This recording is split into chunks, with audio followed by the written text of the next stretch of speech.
Hello everyone! Last week, we covered the story of the Eastern Plaguelands, which houses Stratholme, a place that deserves its own time in the spotlight as it played such a critical role in the story. This city was once considered to be the jewel of northern Lordaeron, the largest city of the kingdom. It even housed a zoo, with all the different shops and places to check out. You could easily compare it to one of the major capital cities, like Orgrimmar or even Stormwind.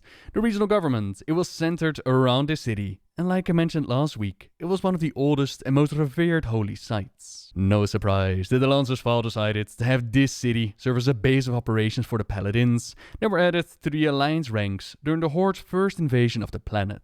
A brand new order known as the Knights of the Silver Hand. Right here in the city at the Lance's Chapel, the organization was formed, with its first members being Tirion, Dafrohan, Gevenraad the Dyer, Tirion Fordring, and Uther the Lightbringer. Well met. They made all the difference in the war against the Horde. Their light pierced the darkness and chasing away the shadow, but troubled times would come to the Order and the city of Stratholme. It was here where Tirion Fordring was placed on trial for saving the life of the orc Eitric, as Eitric, he'd saved his life in turn and he showed him honor. The old orc was tired of fighting. He just wanted to live out his days. But some, they would not let go of the events of the past. So it was that Tirion was given a choice between duty and honor, and he decided to choose honor. Out of respect for his sacrifices and long record of duty towards the Alliance, they were willing to give him the opportunity for a full pardon.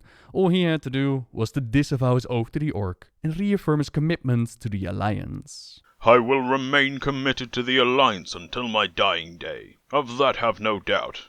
But I cannot disavow the oath I took. To do so would betray everything I am, and everything we, as honorable men, hold dear. Honor, it meant the world to Tirion, so with no other choice, Uther then stripped him of his titles, his rank amongst the Order, his lands, and even the right to live amongst them. His future would to be live out in exile in the wilds, away from his family. And he accepted the punishment, but he couldn't leave Eitric to his fate, so he snuck back into the city to save the orcs from the gallows. Then Thrall and his newly formed horde, they also arrived to save the lost brother. While they fought with the city's defenders, Tirion carried Eitric away. Shortly afterwards, Thrall and his forces, they showed up to take Eitric with them, leaving Tirion behind to live out his days. To stay alive and keep an eye on his family, like his son that was accepted at the chapel into the Holy Order, just like his father had. Put your faith in the light! Now another to join the ranks and probably have the most profound impact on Stratholme. That's of course Arthas Menethil, the Crown Prince of Lordaeron. In the time where the plague was spreading, he, together with Jaina Proudmoore, they investigated what was going on. And soon enough they discovered kel'thuzad and his cult of the damned, their plans of infecting the grain, and not only murdering the citizens of Lordaeron, also have them come back as the mindless undead. Glad you could make it, Uther. Watch your tone with me, boy. You may be the prince, but I'm still your superior as a paladin. As if I could forget. Listen, Uther. There's something about the plague you should know.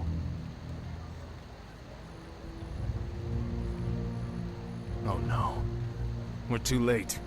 These people have all been infected. They may look fine now, but it's just a matter of time before they turn into the undead. What? While Jaina was trying to come up with some way of fixing this, to fight back, to find a solution, Arthas bluntly and brutally stated, This entire city must be purged. He thought that this was the only option to save them. But Jaina argued that they didn't even know how many had eaten it, how many had taken a lethal dose, or what a lethal dose even was yet. They knew so little and couldn't just slaughter them all like animals out of their own fear. But what of those that are infected? They'll kill the children all the same. They'll try to kill them and spread out from here and keep on killing. They're going to die regardless, and when they rise, they'll do things that in life they would have never, ever wanted to do. Wouldn't you rather die now than to die from this plague? Die a clean death as a thinking, living human being, rather than being raised as an undead to attack everyone, everything that you loved in life? In all honesty, that would have been Jaina's personal choice, but they couldn't make that choice for all of them. But Arthas saw it differently. They needed to purge this city. It was the only solution to stop this plague right here, right now, dead in its tracks. They don't have the time to gather the Kirin Tor and figure out a solution. They had to act now, or it would be too late. You've just crossed a terrible threshold, Arthas. Jaina? I'm sorry, Arthas. I can't watch you do this. The thought came to him, brief and bright and sharp. Was she right? No, she couldn't be, because if she was right, then he was about to become a mass murderer, and he knew that wasn't who he was. His forces, those that decided to stay with the prince, they backed him up on this. They'd rather be hacked into 1,000 pieces than be turned into one of them undead. And so it was that they moved into the city. The ones that had risen, they were easy. They were the enemy after all, human no longer, but vile characters of what they had once been in life. And smashing their skulls or slicing their heads off, it was no more of a hardship than putting down the rabid beasts. The others, they looked up at the armed men, at their prince, in first confusion, and then in terror. I can only help you with a clean death.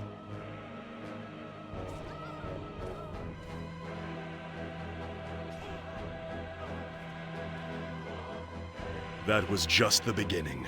At first, most of them didn't even reach for weapons. They knew the tabards, knew that the men who had come to kill them were supposed to be protecting them. They simply could not grasp why they were dying. Pain clenched Arthas' heart at the first one he struck down. A youth barely out of puberty, and he absolutely realized that his hammer was no longer radiant with the light. Perhaps the light too grieved the dire necessity of their actions. Then he thought he would get easier, but it didn't. It just got worse, but Arthas refused to yield. The men looked to him for an example. If he wavered, they would too, and then Mal'Ganis would triumph. So he kept his helm on, so they would not see his face. And it was he himself that lit the torches to burn down the buildings. Buildings full of screaming people locked inside, and he refused to let the horrible sights and sounds slow him down. It was a relief when some of the citizens of Stratholme finally began to fight back. Then the self-defense instinct kicked in. They still didn't have a chance against professional soldiers and a trained paladin, but it did mitigate that horrible sensation of, well, as Jaina had said, slaughtering them like farm animals. How long it took to slaughter every living and dead person in the city, Arthas would never be able to tell. But at last it was done. Mal'Ganis still waited for him, taunting him to follow to Northrend. And that's exactly what our prince did. I'll hunt you to the ends of the earth if I have to. Do you hear me? To the ends of the earth! It was 3 days later when Jaina walked the streets of what had once been a proud city, the glory of northern Lordaeron. Now it was the stuff of nightmares. The stench, it was almost unbearable. Fires that had ought to have consumed themselves, or at least have abated slightly from the lack of fuel, they continued to rage at the full heights, telling Jaina that some dark magic was afoot. So much death. I can't believe Arthas could have done this. They lay as they had fallen, most of them unarmed. Tears welled in Jaina's eyes and slipped down her cheeks as she moved as if in a trance, carefully stepping over the bloated bodies. A soft whimper of pain escaped as she saw that Arthas and his men, in their misguided mercy, had not even spared the children. Would these bodies, lying still and stiff in death, have risen to attack her if Arthas had not slain them? Perhaps. Many of them certainly. The grain had indeed been distributed and consumed, but every single one, she would never know, nor would he, and of course, did less to Arthas following Mal'Ganis to Northrend, then picking up the cursed blade Frostmourne to claim his vengeance, but also become an agent of the Lich King. While Jaina took the survivors of Lordaeron and eventually met up with Thrall to save the world, Arthas will return home and murder his father, now working for the very thing that he so desperately tried to fight against. The plague had only been the beginning, as the scourge washed over the lands. That is how Stratholme turned into what we know it as today, and even to this day, people are still discussing if Arthas made the right call or not.